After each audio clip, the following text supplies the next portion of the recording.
So the very last thing we need to do is go ahead and redraw our free body diagram and update it with the magnitudes of these forces of these members.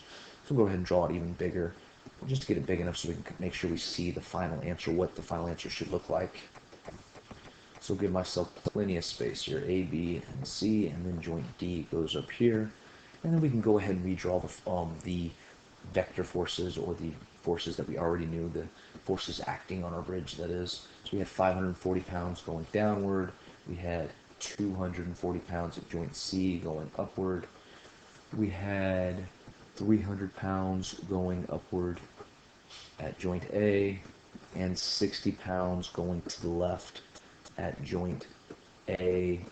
And then of course we had 60 pounds going to the right at joint D. And then we can go ahead and redraw these. So for example, we knew that if 240 pounds going up, we had a reactionary force of this member CD under compression, which, what did we get? We got 339 pounds, so we'll just plug this number in, as opposed to saying just vector CD. And if it's pushing outward towards joint C and D, that means this has to be under compression. And so that hasn't changed. And then what else do we know? Well, we got vector C being pulled inward with joint BC, which was 240 pounds of pressure, and that's still under tension, so nothing's changed there.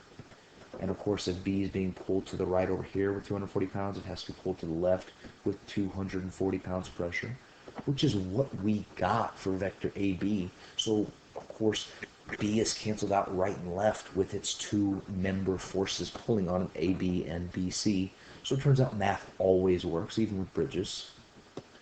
So that kind of makes sense that these would cancel out each other, which is kind of awesome. For that matter, that means this 540 pounds will also be canceled out with an upward force of 540 pounds. And if it's going up with 540 pounds, if this member is pulling up at joint B, that means it's pulled down at joint B, or joint D up here. So that means this is under tension as well, because joints D and B are being pulled in, which is what we got earlier anyway.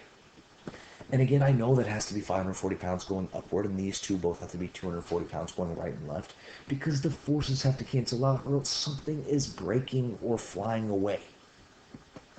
And then lastly, we need vector AD, which we solved. We got 350 pounds of compression for member AD. So 350 pounds of compression going down into the left towards joint A and up into the right towards joint D. And so this is what our free body diagram should look like. And one more thing, if the total force going downward was 540 pounds, then odds are we shouldn't get vector forces bigger than that in our members holding it up. We shouldn't have a weight bigger than our force downward. That wouldn't make any sense.